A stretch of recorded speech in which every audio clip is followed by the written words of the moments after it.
to animals. My name is Shannon Cutts. I'm an animal intuitive and sensitive, or an animal communicator, as some like to call us, and a Reiki master practitioner here at animallovelanguages.com. And if you're watching the video version of our podcast, then you're seeing Pearl Cutts giving me cute little nose kisses, beaky kisses, because he wants me to put him on his lap, on my lap, and go to sleep.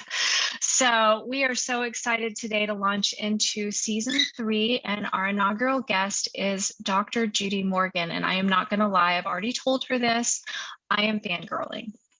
It's just, we just have to put it out there and just, get the energy of the excitement out there so we can focus.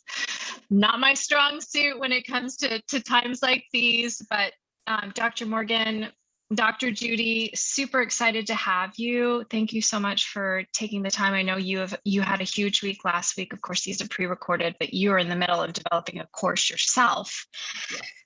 And so there's lots going on here, there, and everywhere. And we're just glad that you could join us here at Let's Talk to Animals. Of course, the first 2 seasons of our show have really been 90% focused on animal communication, kind of de-wooing, demystifying the intuitive side of pet care.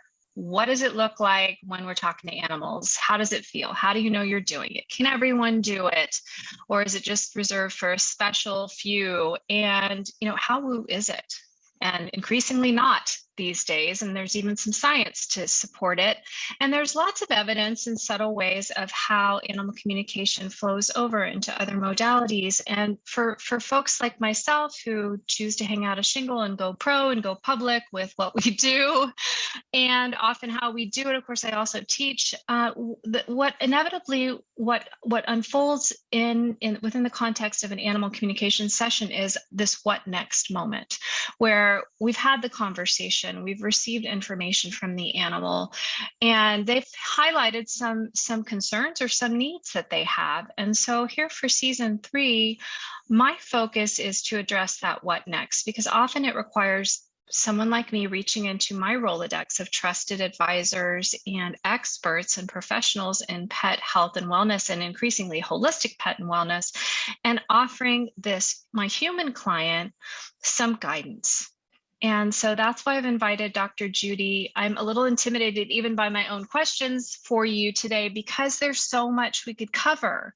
There is. But first, there really, really is. And, first, before we even launch into those, and there's some very specific questions that are informed by the kinds of conversations I have every day with my pet parent clients and some of the needs that come up quite frequently in my pet clients. But first, I'd love it if you would just give us a brief introduction. Of course, it's drjudymorgan.com, assuming anyone who's listening doesn't already know this and know how to find you. But just share, you've got some amazing books, and just share a little bit about your background and your passion for what you do.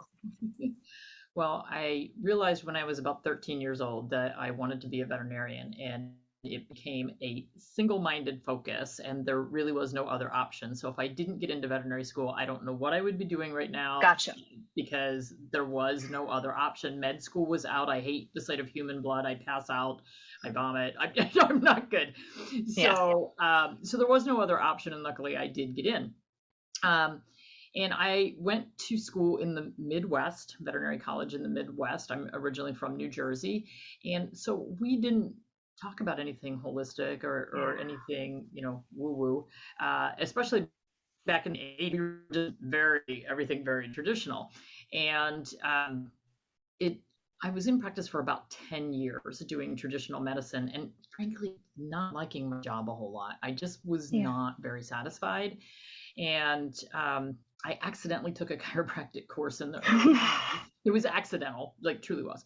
I thought I was going for something else. And then when I got there, about an hour in, I'm like, I think they're talking about chiropractic. I don't know how to do this. So it's life puts things in your path the way that they're supposed to happen. So I stayed for the rest of the course, and then started using it in my practice and realized how powerful it was, and then felt bad that I hadn't been using this for the last 10 years. And really having to cry and apologize in my brain to all the animals that I could have helped that I didn't help because I didn't know how. So once I discovered that, then the path just sort of started winding its way around, and I ended up getting really comfortable with traditional Chinese veterinary medicine, which has 4 branches: acupuncture, herbs, something called Tui Na, which is sort of a chiropractic massage combo, and food therapy. And the food therapy for me was my hot button. It was my reason for existence.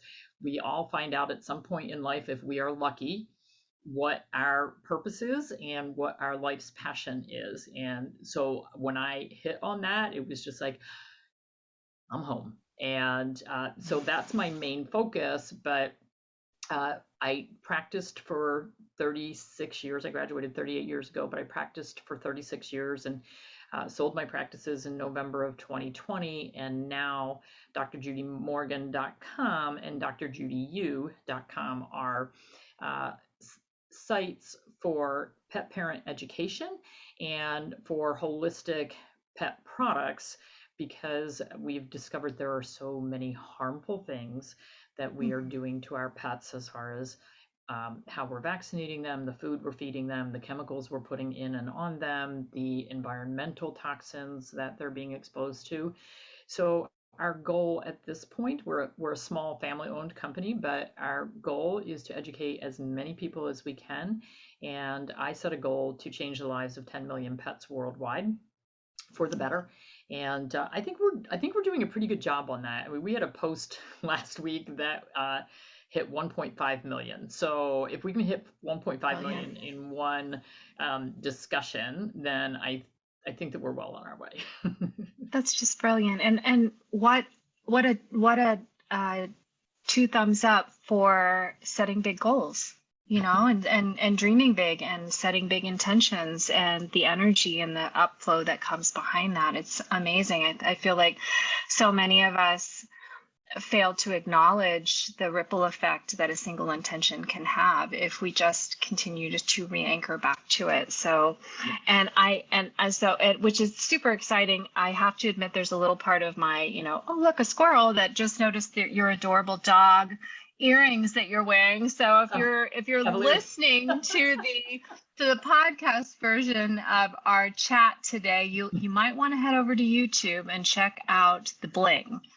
But, you know, part of my reason for reaching out to you is, you know, very much in service to my human and my pet clients. And some of the reason is really personal, because we are actually going through this process that you just outlined right now, like in real time, with our 7-year-old dachshund, Flash Gordon. And my father passed last year, and I moved in with my mom after she had a really catastrophic fall, and kind of by default became the co-parent for Flash Gordon, who was a standard wire-haired dachshund who had been eating a lot of kibble and had been really kind of just been really, we love our traditional vet in the sense of he has integrity with how he works and the way he set his practice up, but there are some things that really don't work for me.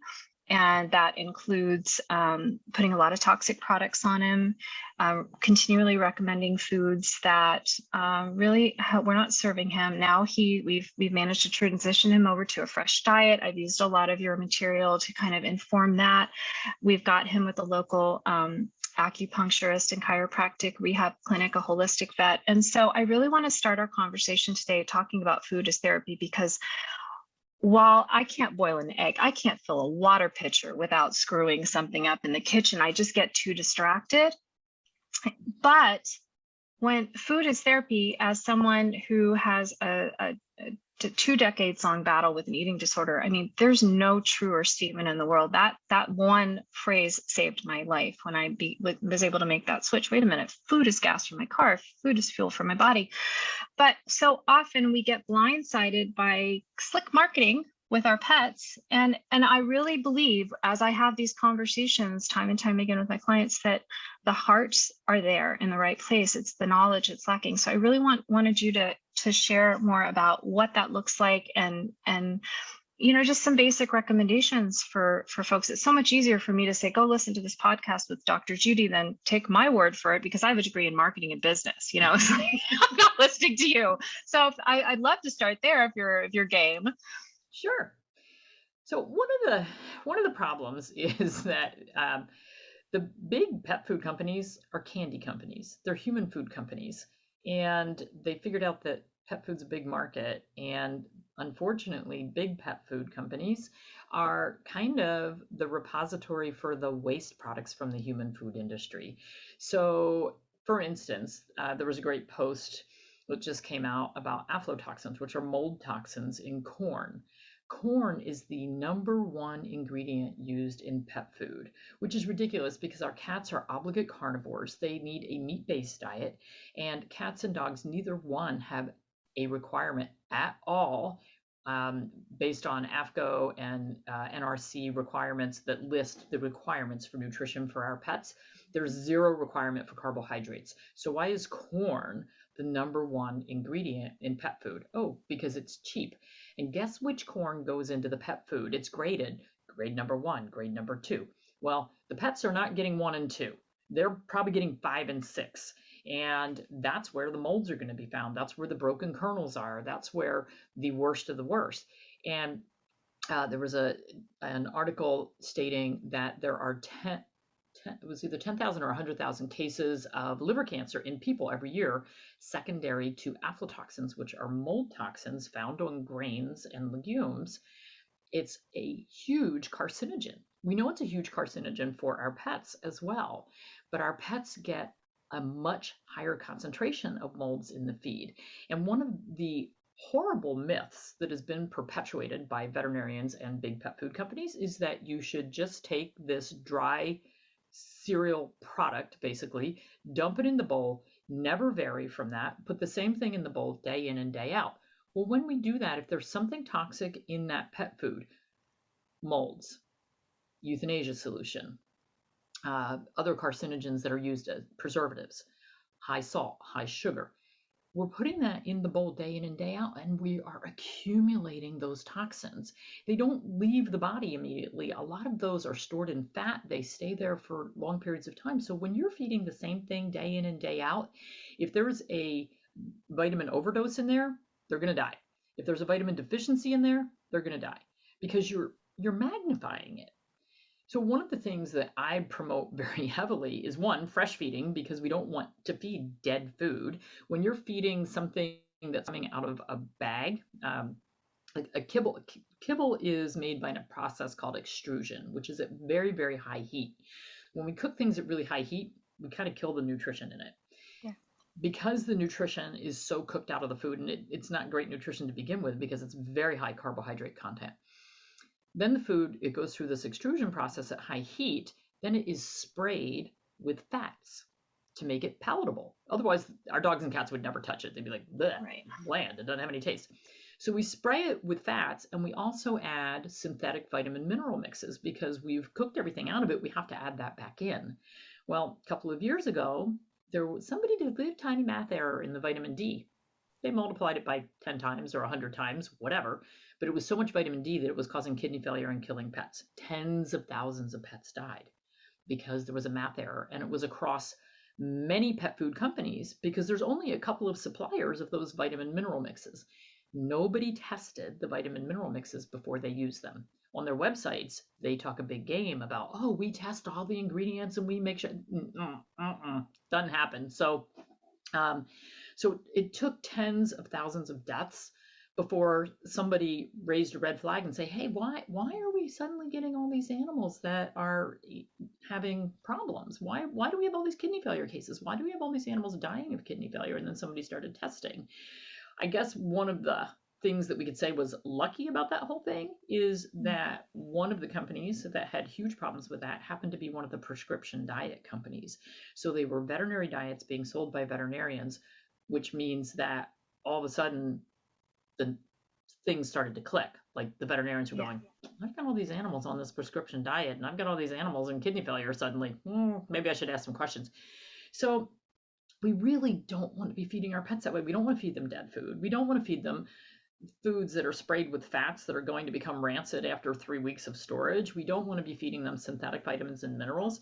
Think how you would feel if every meal that you ever ate came out of a processed package, whether it's, fast food from a fast food restaurant or frozen dinners that are preserved with a lot of salt. That's why we have so many, high blood pressure problems, obesity, because there's a lot of salt in their food, a lot of sugar, because those are great preservatives. And then you can say all natural, because salt and sugar are all natural. They're just not good for us in large amounts. So when we feed our pets that way, we get the same problems. We get obesity, we get high blood pressure, we get the same kinds of problems. Luckily, they don't get coronary artery disease like we do, so that's one good thing. But we are seeing a lot of problems. Meanwhile, if we put real food, fresh food, there's no such thing as people food. It's just food. Yet your veterinarian will say, don't ever give them people food. Don't give them table scraps. Well, if you're having a salad, give your dog a salad. It'll be fine. You can avoid the dressing for them. They don't need the dressing. Neither do we. But if you're putting like a healthy olive oil on it, let them have it. It's healthy for them. What's healthy for us, there's a few things: grapes, raisins, onions, avoid those. But for the most part, if it's healthy for us, it's going to be healthy for them. And that's what we need to be putting in the bowls. So for people who are just like, like you, I can't cook. My old office manager used to store her purses in her oven. She's like, I don't have much storage space. I have a lot of purses and I don't cook. So she put her purses in the oven. Okay. Then my next office manager after that had shoes in her oven. So, whatever. And CDs. Okay. Yeah. CDs. I'm a musician, so I stored my CDs in my oven. I guess if you don't cook, it is an extra storage space. So I get it. I get it. Yeah. My dishwasher in my RV, I've never used it because my plates are too big to fit in the dishwasher in the RV. And it's stupid that I have a dishwasher in an RV. Talk about glamping.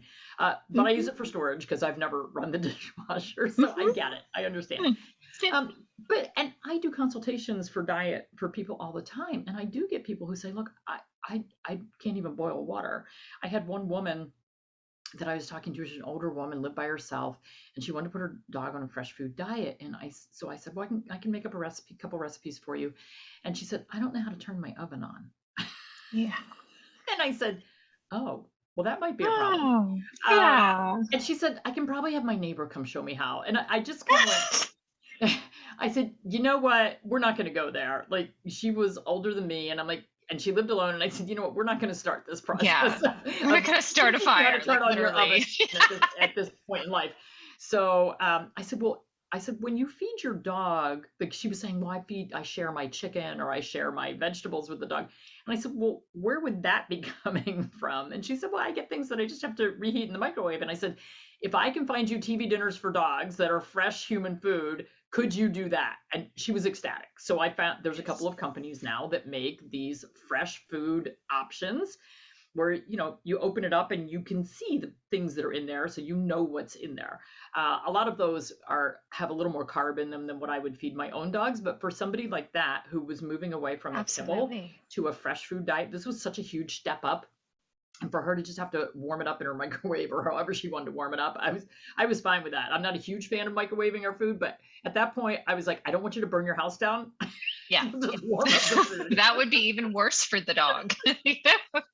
So, for people who say, look, I don't know how to cook. I don't have time to cook. I've got, kids and a job and a spouse, and I can't. I get it. A lot of the food that I buy for my pets, it's all fresh food, whole food. A lot of it is pre-made. I feed raw, so raw or gently cooked. I've been known to make my own. At one point we had 10 dogs, and on Sunday afternoon, we would grind 150 pounds of food and package it up and put it in the freezer, and it would last 2 weeks. So twice a month, 3 hours, done. Wasn't a bad deal. But some people don't have that time. If you've got kids that have a million events on the weekends, it's hard to find that time. So there are a lot of fresh food companies now coming on the market and having come on the market in the past 5 years or so. And it's actually, frankly, the largest growing segment of the pet food market. And we're so happy to see that. That's really good. Well, and I really wanted to kind of highlight this because there's also been, in the last few years, as this shift has been occurring, it's felt like there have been some concerns, which now feel a little bit ironic. I mean, there was a part of my heart that was shriveling up like a raisin, like a toxic raisin, while you were talking about, just the actual process of creating the kibble, and how the intention is just never to give our pets sub food. The intention is to spend the money, do the, and not realizing what we're not getting what we're paying for, essentially. But there's also been this corresponding concern, and I don't know if it's a little bit of marketing ploy or a really genuine thing, that's cropped up as well, about nutritionally deficient fresh food diets or homemade food diets that aren't cutting it for whatever reason. That we actually use, just for my mother is an incredible chef. It must have skipped a generation, but just because I sometimes have to feed too, we have opted into some Dr. Harvey's blends. But I'd love to hear a little bit more about, how you help ease pet parents through the concern that they're somehow gonna leave out something that their animal really needs, So on our website, on drjudymorgan.com, we actually have a ton of recipes that are just free downloads. We also have a superfoods for your dog, which are toppers, things like eggs and blueberries and sardines and pumpkins. So there's a list of superfoods. It's a free download that you can get. My book, The Yin and Yang Nutrition for Dogs, Maximizing Health with Whole Foods, Not Drugs, has about 60 recipes in it. There is a chapter in the back of the book called The Balancing Act. Don't skip that chapter, because the recipes themselves there's only one in there that's completely balanced, and that's Puploaf. The rest of them are not balanced, but they're made for specific disease problems. And then there's a chapter at the end that tells you, how to balance them. We also have a course on Dr. Judy U that's Homemade Dog Food 101. And you can prepare that. There's a bunch of recipes in there, but it also walks you through how to get started. When I first started feeding raw food to my dogs, I had no clue how to do that. So I bought a pre-made product made by another holistic veterinarian who was one of the pioneers in that space 30 years ago. So I started with something that was pre-made until I figured out how to do it. So I made sure that my pets were getting everything that they needed.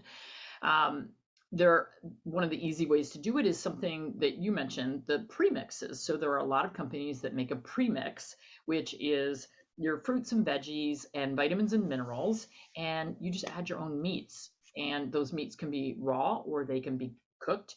And then you add an oil. So whether you use olive oil or flaxseed oil or coconut oil or fish oil, I tend to rotate them, but the directions are in there. So you add hot water, let it soak and poof back up, because these are either freeze dried or dehydrated foods, and let it poof back up, and then add your own meat. So that's kind of an easy way to slide in without having to do a ton of work. But then there are also pre-made human grade foods that already have the dried meats in there as well. So add hot water, poof, you got a real meal. Those are great for travel. So my motorhome clearly has a kitchen, but sometimes it's just easier. And if I'm staying in a hotel and I'm taking my dogs, I can take a bag of freeze-dried or dehydrated something, and you can always find water. And you can usually get hot water. So it can be really simple to move from kibble to human grade ingredients. And the labeling requirements for human grade are really, really strict. So if you're finding something that says human grade, it's going to be human grade. They haven't started lying about that yet. Nice. Although there was one company that said, so one of the things you have to be careful of is companies on their websites will say USDA inspected. Well, pretty much all the meat that's in pet food is USDA inspected. What they don't say is it's USDA inspected and rejected, because the rejected meats go to pet food. So you want to see USDA inspected and passed, or you want to see that it says human grade, or you want to see that it's made in a human grade facility where there's actually USDA inspectors in the facility. So unfortunately, it comes down to the pet parent having to do the research. Or if you sign up for my newsletter, you'll get the list of foods, processed, already made commercial foods that I'm willing to feed my own pets. And there's an even better list at truthaboutpetfood.com. You'll have to pay something for it, and it can be as little as $10, but it's a donation to Susan Thixton. She has, for the past 11 years, been going to the regulatory meetings for pet food. She is our best consumer advocate. And in order to get on her list, and it's called The List at truthaboutpetfood.com. Nice. In order to get on her list, a pet food company has to apply, and they cannot buy their way in, and they have to provide all of the receipts for all of the ingredients that go into their food and show the chain of custody and that it's all human grade. So she's really, really picky and critical, and her list is growing. I think this past year there might have been like 35 companies on there. And not that they're the only companies that are decent, but they're the only companies willing to jump through the hoops to get on the list. And so any pet food companies that come to me and want to work with me on formulation or, getting their product known, I'm like, well, then you got to jump through the list and get through the hoops and get on Susan's list. Because if you're not willing to do that, then don't bother.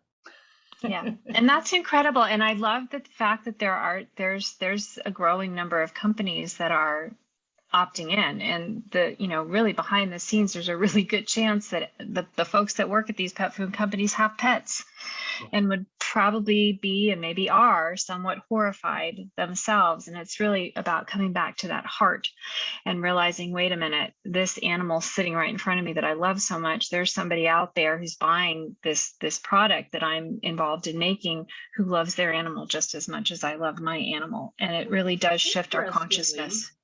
When we were at one of the AFCO meetings, which is the American Association of Feed Control Officials, so they kind of make the rules. They don't enforce the rules. FDA is supposed to enforce the rules. But we got a meeting with FDA and CVM, which is the veterinary group, and we asked them what foods they fed their pets, and they wouldn't tell us. They said, well, we have insider information about what's in there, so we won't say. I'm like, you won't even feed your pets this stuff that you're passing. Yeah. And it's just difficult. It's just difficult to, and it's interesting though, because it's a little bit more work on the front end, but as I'm listening to you talk, I'm realizing on the back end, the payoff is a healthier pet, which means lower vet bills and fewer stressful nights in the ER. And in fact, that is actually, I didn't mean to do it, but it's kind of a nice segue to my next question for you, because I found you in a roundabout way through one of my animal communication clients who runs a rescue for bulldogs. And she has a list of all of the products that she, like a wish list, like a charity wish list. Like if you want to support us, you can help. And the PEA supplement was on the list. And that led me back to, I went and searched for that. And that led me to your Facebook, and that led me to a video. I cannot tell you how many times I have sent those links to my pet client, my human clients, my animal communication client, humans, the humans in the mix, not to the pets, and said, take a look at this, because they'll say to me, I want to talk to my animal because I feel like, she's drugged all the time, or he's sluggish and confused and discombobulated, doesn't know what's happening. And I know there's pain there, but I don't want to, knock him over the head with a hammer just to ease the pain. And so, I wanted to bring this up because it crops up because so many of the reasons why a human would want to contact someone like me to talk to their animal is because there's something ding, ding, ding, their intuition, or they know there's something going on, there's discomfort. And a lot of times what we find out is, it's progressed beyond this stage. Maybe we can't trace it exactly back to the diet, but these are a lot of times older pets, or pets that have been born with some congenital issues that may have been created by heavy metals or toxins or poor diets or puppy mills or whatever's going on. And so now what we end up with is a pet in pain, and we're in the interventionary mode. And so I wanted to chat with you a little bit about that's one there. And I have had so many of my pet parent clients come back to me and say, thank you so much. That one little shift has helped us so much. And it's not even an animal communication thing. It's about what do we do with the information that we receive? And so could you speak into that a little bit more, some other ways to address when a pet does have pain and there have been some errors, and how do we ease that without just going to the hard drugs? Where would you guide someone? It's really interesting because on my Facebook Live yesterday, I talked about the fact that there was a study done looking at dogs that are taking non-steroidal anti-inflammatory drugs. And so they looked at dogs that had been on them for 30 days, and they actually put a little camera, it's a little camera in a capsule that they had them swallow, and then it travels through the GI tract, and you can look at pictures of the inside of the guts, which is so cool. What they found is 83% of dogs on non-steroidal anti-inflammatory drugs, so those are pain meds, have GI ulceration, ulcers in their GI tract. And the dogs aren't showing us that. The dogs aren't complaining that they have a stomach ache now, but they do. And those ulcers can lead to bleeding. They can lead to perforation and death. And a lot of those non-steroidals also can lead to kidney failure and liver failure. Before we had so much information, when they first came out, we had dogs dropping dead right and left, kidney failure, liver failure, because we didn't know that those drugs could cause those problems. Actually, one of my technicians, her dog was dead within 2 weeks of kidney failure from the first non-steroidal that came out. Because we thought, oh, this is wonderful. It wasn't so wonderful. So on my website, there's a blog called Treating Arthritis Naturally. And it has links to probably 20 different products and 20 different things that can be done. So acupuncture, chiropractic, cold laser is amazing. Massage, just warming up the muscles. Things like Reiki, craniosacral therapy. There's a lot of energy work that can be done. Physical therapy for these animals is huge. So many things that we can do, but then we have so many plant-based. So there's something called beta-sitosterol, which is a plant steroid. It doesn't have any of the side effects of normal, drug steroids, but it has the effects of decreasing inflammation. We have something called PEA, which is a natural plant-based anti-inflammatory as well. I found it originally for my Cavalier King Charles Spaniels. The breed, about 93% of them have something called syringomyelia and Chiari malformation, which are neurologic problems in the brain and spinal cord. So it is huge within the breed, and these dogs end up on pain medications like pregabalin and gabapentin, tramadol, steroids, you name it. They're on so many medications, and they're drugged all the time, and they don't feel good, and they are woozy, and they are kind of out of it. So I found the PEA, started using that. My dogs are on, after having my dogs on medications for 10 years, they are not on any medications. They are only on supplements. So we use omega-3 fatty acids. We can use homeopathic arnica. We can use liniments. We can use essential oils. There are so many things out there that we don't have to go to the drugs. And so one of the problems when we're using these drugs have side effects. Now, my father had Parkinson's disease, and my parents are very traditional.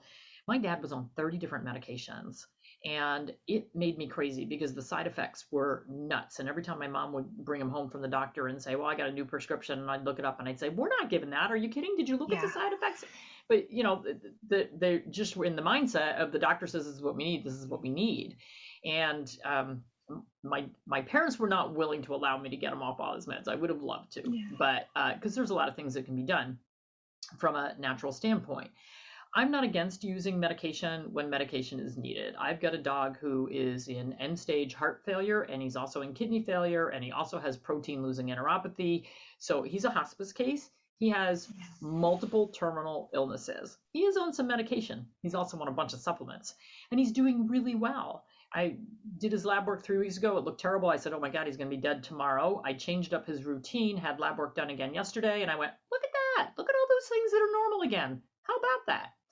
So we don't have to go to the drugs, and we don't have to use a second drug to treat the side effects of the first drug and a third drug to treat the side effects of those two combined. And we see that wheel that just keeps turning out more medications. And a lot of these medications don't play well together, and you're not told that either. And one of the other things that I'm not happy with in the veterinary industry is that people don't get, when you go get a prescription at the pharmacy and they give you that big sheet of paper that has all the side effects to watch for and when to call your doctor. You don't get that in veterinary medicine. You're lucky if you even get told what it's for, and you don't get told the side effects or what to watch for. And that's a huge problem, because I think, when you see those commercials on TV and they go, side effects may include bleeding, headache, nausea, vomiting, death. Right, exactly. I think that with 3/4 of the drugs that we're handing to our clients for our patients, if we said, by the way, here's a list of side effects to watch for, these are the things that could happen, and at the bottom it says death, I think that pet parents 3/4 of the time would say, you got anything else? Like, I don't think this is so good. But we don't give them that option. So here's my note to pet owners: ask questions. Ask questions. What is this drug for? What are the potential side effects? My mother was in the hospital and the GI doc prescribed 3 antibiotics. And I said no.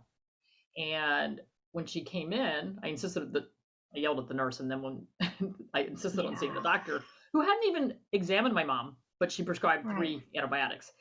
And when she came in, I said, do you know the side effects of those drugs? And she said, no. I said, well, I do. And I said, you're not giving them to my mother. If you don't even know what the potential side effects are, you cannot prescribe them. So she looked it up in her little formulary on her phone, and she went, oh. Yeah, sorry. And I said, yeah, we're not going there. So it really is. This goes for you for your human medications, for your veterinary medications. Ask questions. Look it up. You got your phone with you. Look it up. If they're not going to tell you, look it up. They should know, and they should be able to tell you off the top of their head. But if they don't, look it up. Always ask questions. It's a really good point, because, and that is a really sweet segue into the next question, which is, in many cases, I'm working with a human and they don't feel like they have adequate local resources. They may only have, maybe in rural area, they might have one veterinarian that's even an option. And this especially comes up with exotic pet species, but even in the sense of, do I even have a holistic vet that I can, or maybe the closest one is 2 hours away. And then you're not looking necessarily at a choice or high quality. You're just looking at what's locally available. And so it feels like it's just getting so overwhelming that sometimes my clients just feel like I'm getting barraged with information, or, this is what's available to me locally. And then I'm in the position of, encouraging them to reach out further, and they're already on overwhelm.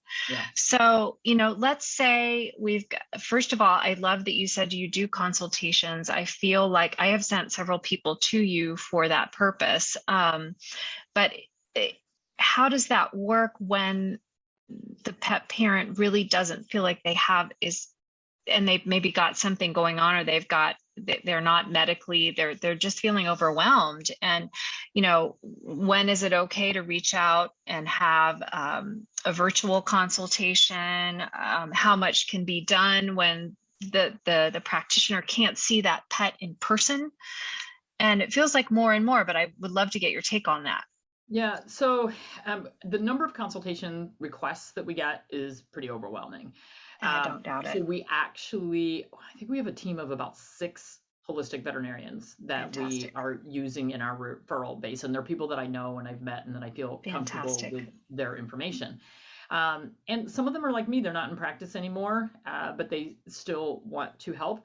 One of the things that we require is you have to have a local veterinarian that you've been working with, and you have to require a year of records. Some people give me 10 years of records, and that's fine. But if you aren't working with a local veterinarian, you haven't had diagnostics done, you don't have any vet records, we can't work with you because we don't know what we're dealing with. Yeah. And so we need eyes on the ground that's doing a physical exam at that end. And we are not allowed to prescribe medication. So I can't make a diagnosis and I can't prescribe medication through a virtual consultation. What I can do is look at what you're feeding and say, okay, well, let's see, we have high liver enzymes. You're feeding a corn-based dry kibble. Probably we've got some aflatoxins in there. Maybe we should move away from that. Let's talk about how we can improve the diet. Let's talk about what food we can use as food therapy to drain the liver or increase the energy of the heart or help with arthritis or help with getting the diabetes regulated, those sorts of things.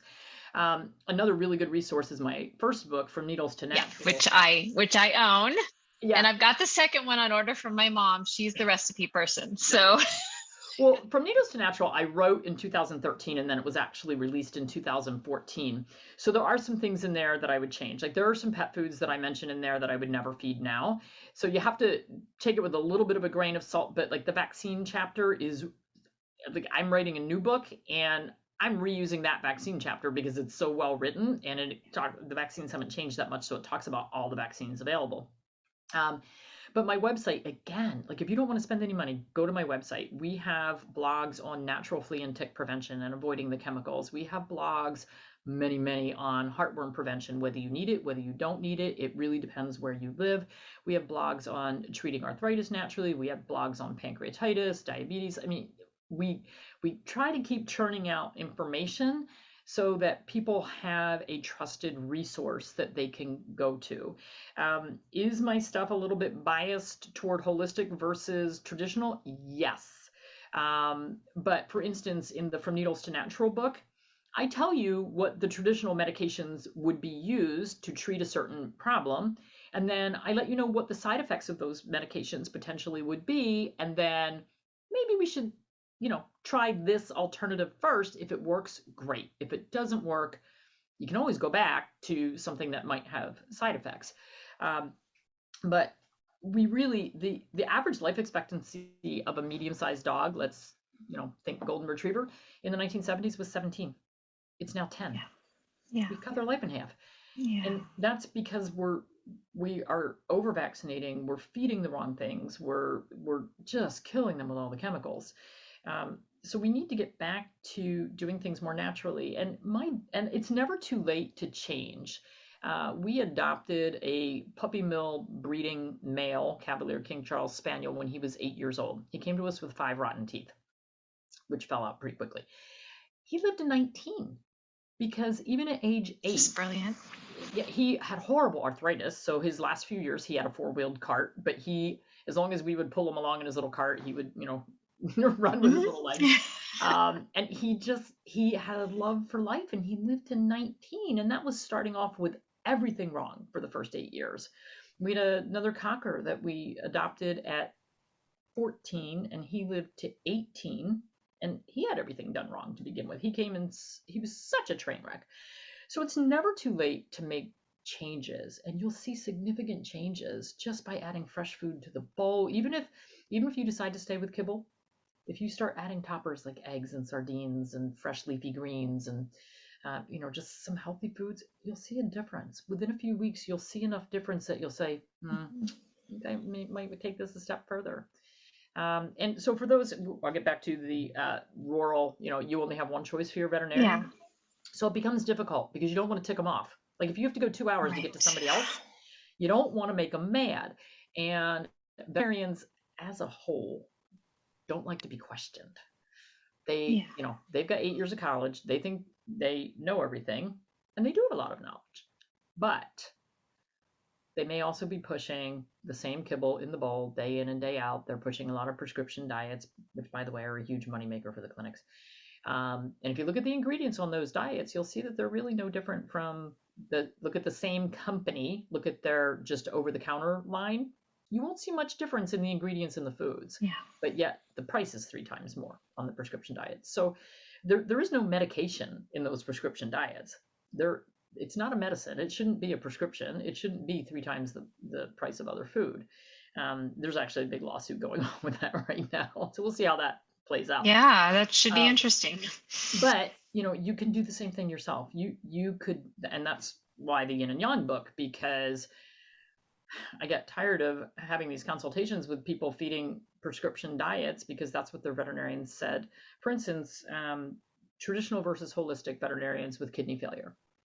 Soon as they see the kidney values start to budge at all, going up, they're going to want your pet, dog or cat, to be on a very protein restricted diet.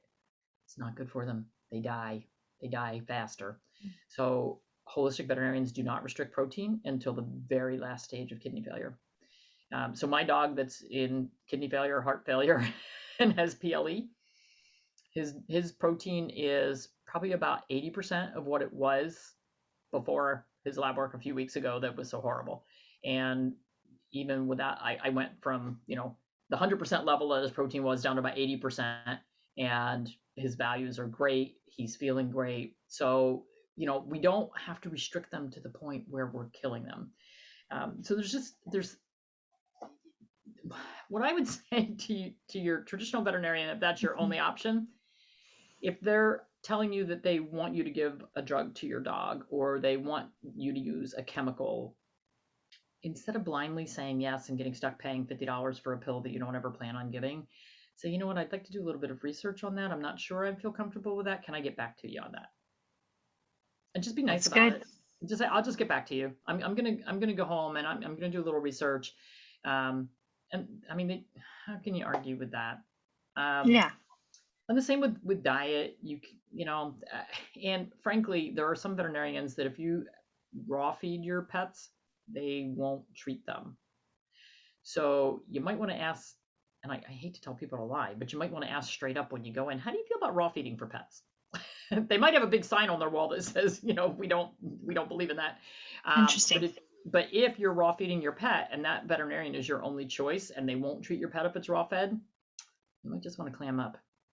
Yeah. Yeah. Well, I mean, you've got to work with an option.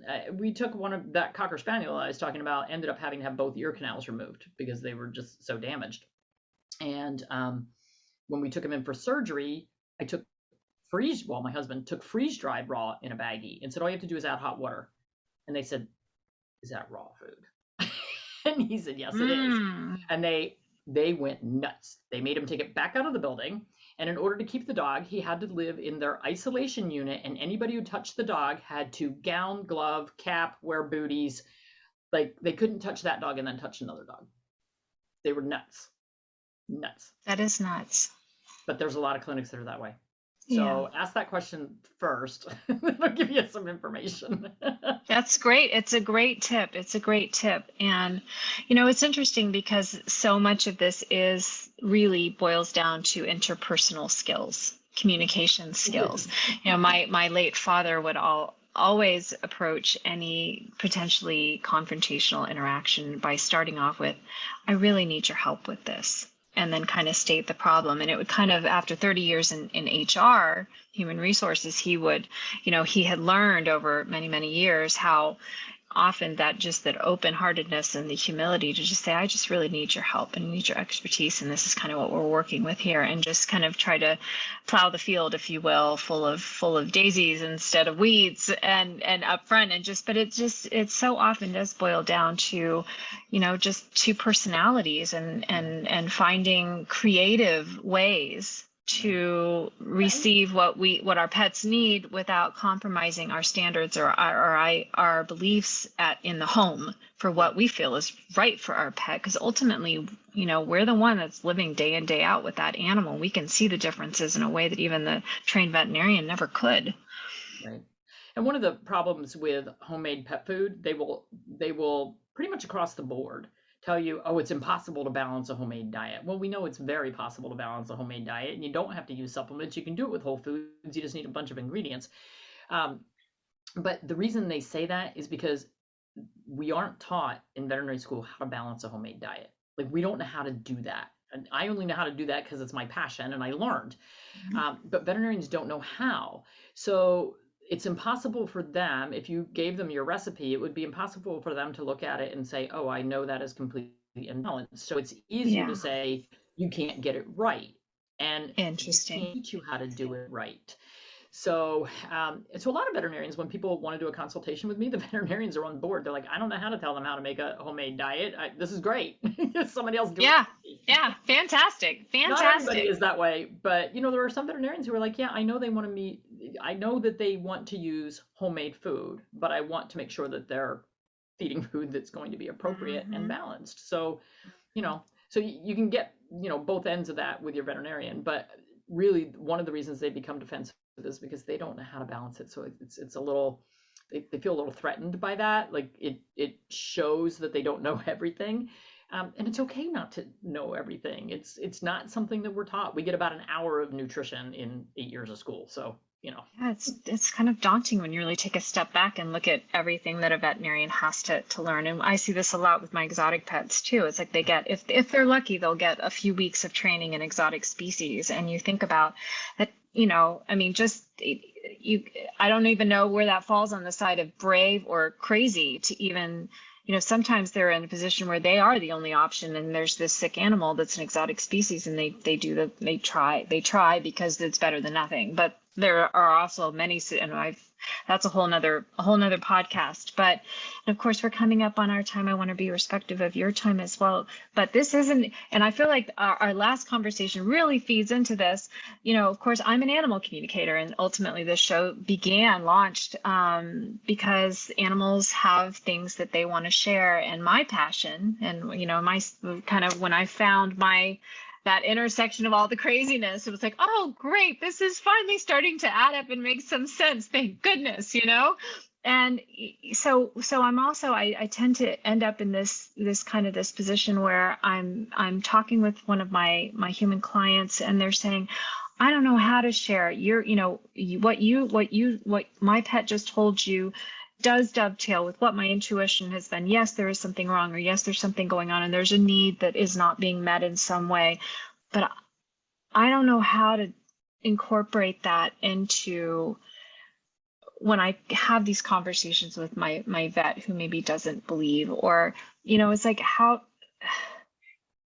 I guess my real question is, do you have any guidance or information to pet carers who have a veterinary team that they literally don't believe in what they probably would call the softer side of pet wellness and care, like things like animal communication, things like Reiki, the stuff I spend my days doing that, on the other end may end up being completely invalidated with one quick trip to the vet.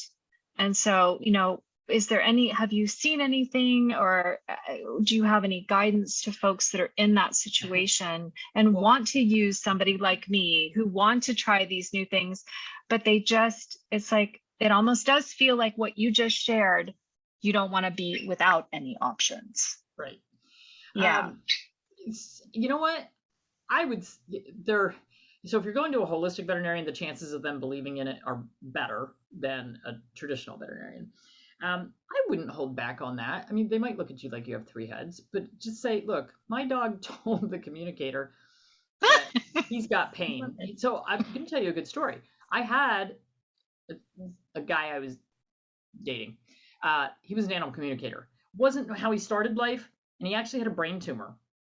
And when he got the brain tumor, he started being an animal communicator. Like all of a sudden it hit him. And I think the brain tumor was making wires cross. But he came to my practice with me every day, and he would talk to the animals all day.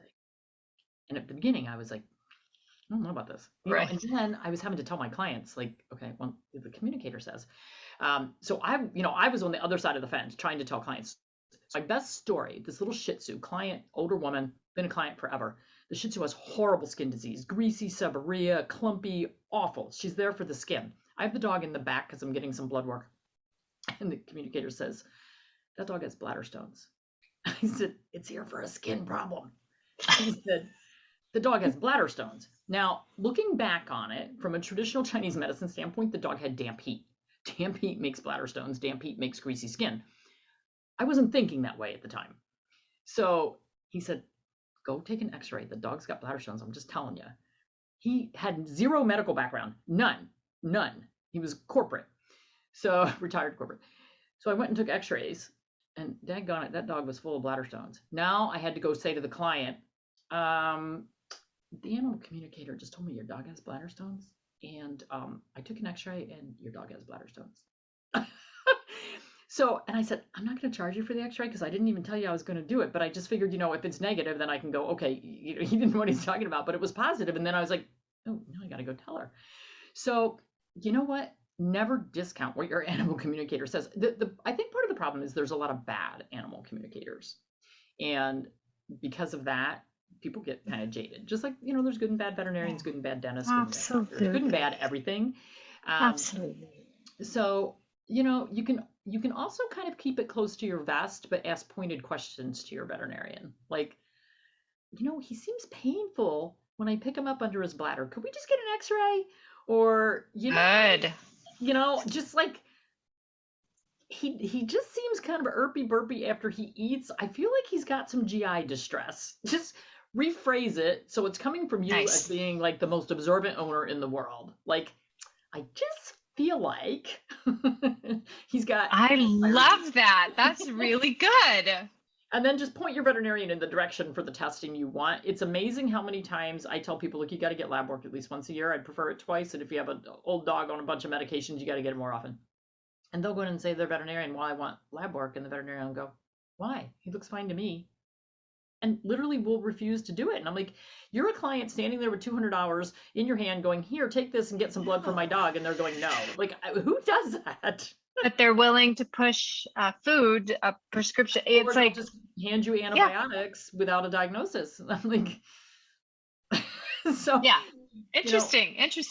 always push for diagnostics. I'm huge on diagnostics. Yeah. I'm huge on natural treatments, but I'm huge on diagnostics, so I know what it is I'm targeting. Well, we have to have a little, we have to, you You know, need lay a information. foundation of information. And that's, you know, it's like, that's part that I always teach my students, you know, in animal communicator, when you're wearing your animal communication hat, you need to know what, you know, what it's almost like football, which I know almost nothing about, but you need to know if you're the tackle or the one that's carrying the ball. You know, you need to know what hat you're wearing and what your role is. And so I'm in the information gathering role. There's diagnostics, information gathering, but then it's like, what do we do with it? Which is why you're here today, and why I'm so delighted that you have shared a whole hour of your time. You've got so much going on, and I'm really excited because you've given me this beautiful resource that I can now share with my clients in perpetuity.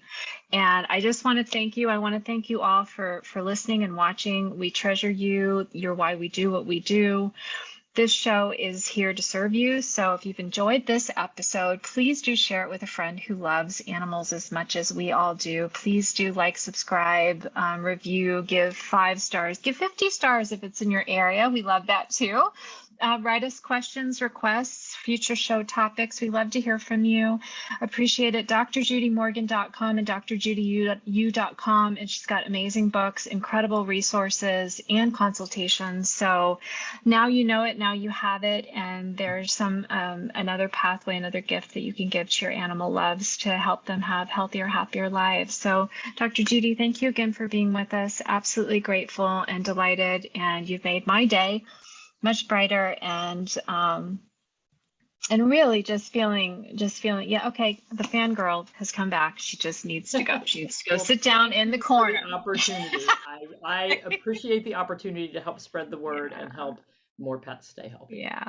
Absolutely. Naturally healthy. Very well. Yeah, absolutely. Absolutely. Just like, you know, and the more we do for our pets, that inspires us to do more for our own selves as well, because the learning often goes both ways. So please join us again next week. We're going to have another wonderful guest here in our season 3, what to do with the information that you receive and what's next, and how to inform your pet's life with all kinds of new wonderful gifts that are going to make you both of you feel much less stressed and much healthier and happier. So bye for now, and we will welcome you back again next week.